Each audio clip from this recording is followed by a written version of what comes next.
Chinelo rose to her feet, her hands trembling. "And what if God wills that I give you another daughter? Will you call her useless too?" Nkem stood, his face hardening. "This is not about love, Chinelo. This is about duty. I have a responsibility to this village, to my ancestors. I need a son to carry on my name."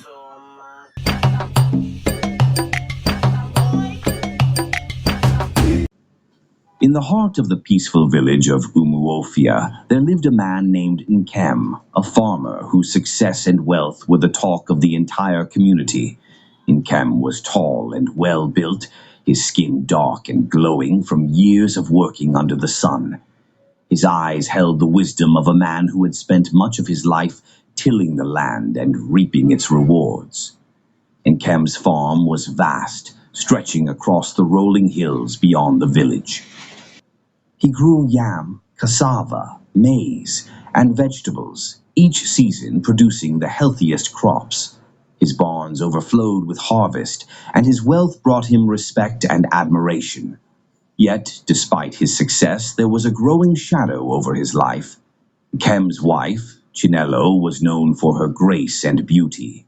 Her dark skin shone like polished ebony, and her long braids danced in the wind as she moved. But it was her kindness that truly made her beloved by all in the village.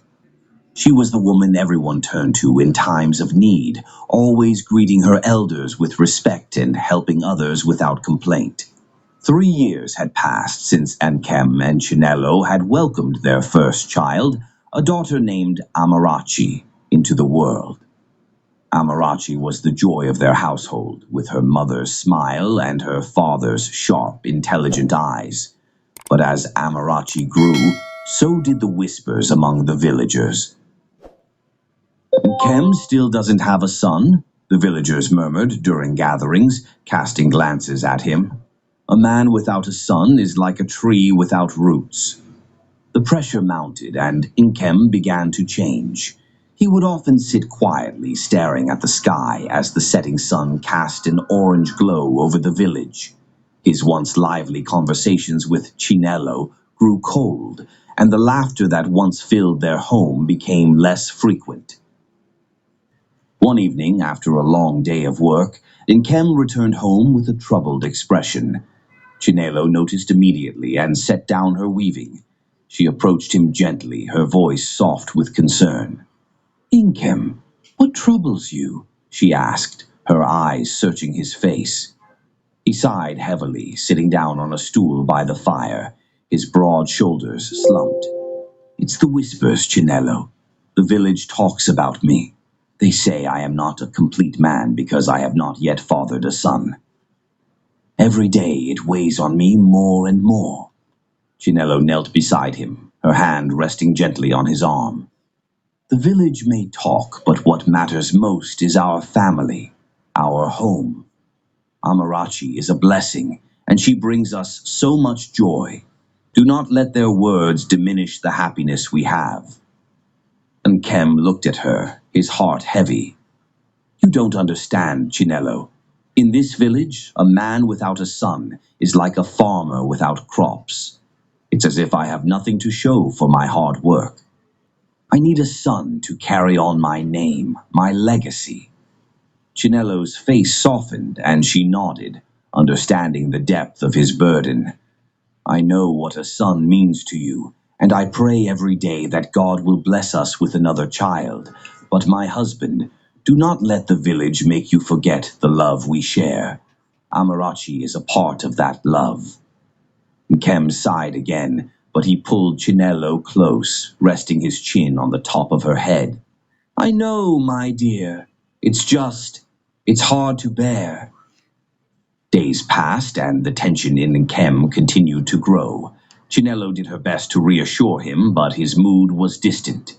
He would sit in silence for hours, staring out over the fields, the weight of his thoughts pulling him deeper into himself.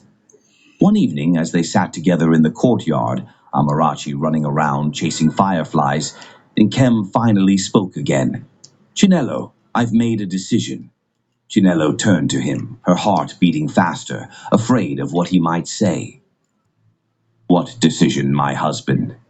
If you give birth to another daughter, then it's over between us, Nkem said, his voice low but firm.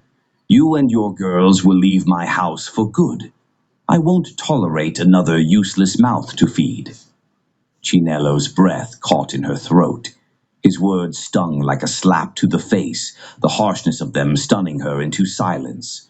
She had always known that Nkem longed for a son, but she never imagined he would consider abandoning her if she failed to give him one. Tears welled up in her eyes, but she blinked them back, refusing to let them fall. You would cast me out, Nkem, she whispered, her voice shaking. Nkem looked away, unable to meet her gaze. I don't want to, Chinello, but the pressure. I cannot take it any more. I need a son. Chinello rose to her feet, her hands trembling. And what if God wills that I give you another daughter? Will you call her useless too? Nkem stood, his face hardening. This is not about love, Chinello. This is about duty. I have a responsibility to this village, to my ancestors. I need a son to carry on my name. Tears slipped down Chinello's cheeks despite her best efforts to remain strong. She turned away from him, gathering Amarachi in her arms. I will pray, Nkem, she said softly. I will pray for God's will to be done. But remember this, children are a blessing, whether they are boys or girls. And if you send me away because I do not give you a son, you will lose more than just a wife and daughter. You will lose the love we built together. With that, Chinello carried Amarachi and sea, leaving Nkem standing alone under the darkening sky, his heart torn between his love for his family and the expectations of the village. As the days went by, Chinello's prayer became more fervent, and the tension between them remained thick. However, neither of them spoke of Nkem's ultimatum again. The villagers continued to talk, but Chinello kept to herself, trusting that in time things would unfold as they were meant to. Months later, Chinello began to feel the familiar signs of pregnancy once again. When she told Nkem, there was a flicker of hope in his eyes, but it was tinged with fear. The village had already begun speculating, and the pressure was more palpable than ever. This time, the pregnancy was more difficult. Chinello grew weaker as the months passed, and Nkem became increasingly anxious. He spent more time in the fields, trying to avoid the thoughts that plagued him. What if it was another girl? When the time finally came, Chinello went into labor during a fierce storm. The village midwives arrived, and Nkem paced outside, his heart pounding. Hours passed, and the storm raged on. Finally, a cry pierced through the noise of the storm, and one of the midwives stepped outside. It's a girl, she announced, her voice barely audible over the wind. Nkem froze, his heart sinking. He stood there in the pouring rain, the weight of his own words from months ago crashing down on him. Inside the house, Chinello lay exhausted but smiling, holding the tiny newborn in her arms. She looked up as Nkem entered, his face unreadable. She is beautiful, Nkem, Chinello whispered, her eyes filled with love as she gazed at their new daughter. We shall call her Chioma. God is good. Nkem stared at the baby, his emotions a storm within him. He had promised himself that if this child were not a boy, he would send Chinello away. But standing there, looking at his newborn daughter, something shifted within him. Without a word, he knelt beside the bed and gently touched the baby's cheek. Then he looked at Chinello, his eyes filled with regret. Forgive me, he whispered. Chinello, her heart still raw from his earlier harshness, said nothing.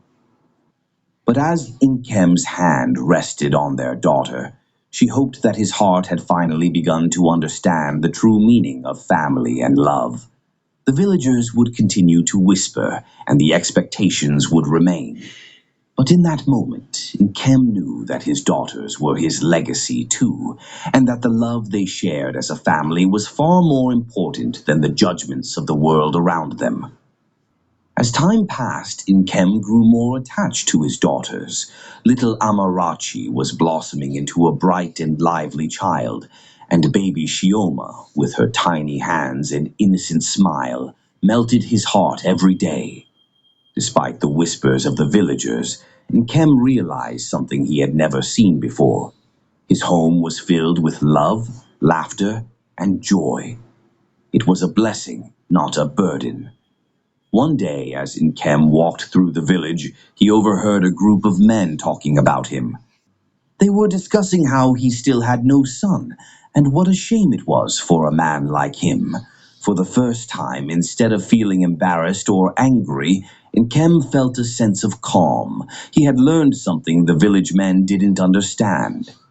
Later that evening, after the sun had set and the crickets began their nightly song, Nkem gathered his family around the fire. Chinelo sat close to him, and their daughters played nearby, their laughter filling the air. I have something I need to say, Kem began, his voice steady but filled with emotion.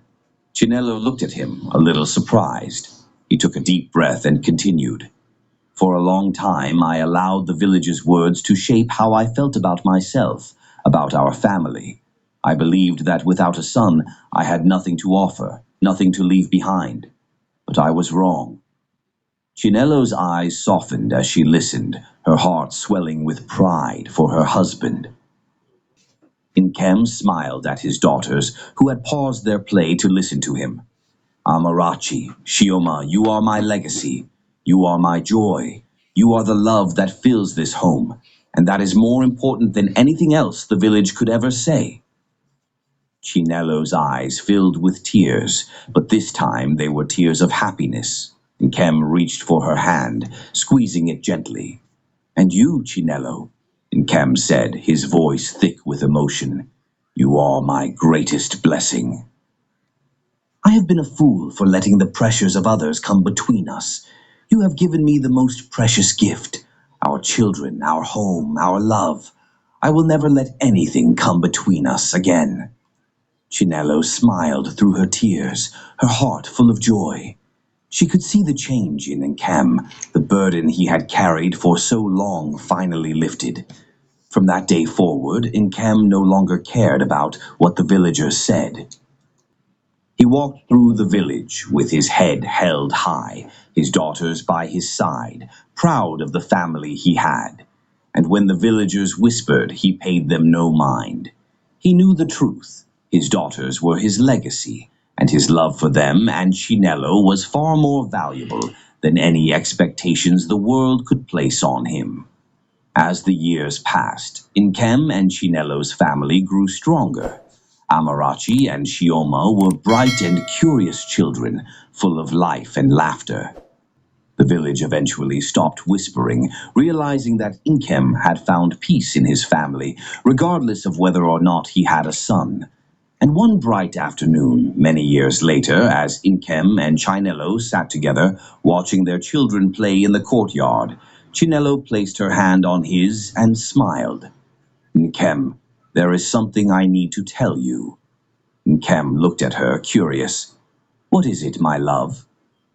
Chinelo's smile grew wider as she placed his hand gently on her stomach. We are expecting again. Nkem's eyes widened with surprise, and then a broad smile spread across his face. Another blessing? He asked, his voice filled with awe. Yes, Chinelo said softly, her eyes filled with love. Another blessing. Months later, Chinelo gave birth to a healthy baby boy, and they named him Chidiebere, meaning God is merciful. Nkem's heart was full, not just because he finally had a son, but because he had learned the true meaning of family, love, and legacy. The village rejoiced with them, but Nkem knew that his happiness had never been tied to having a son.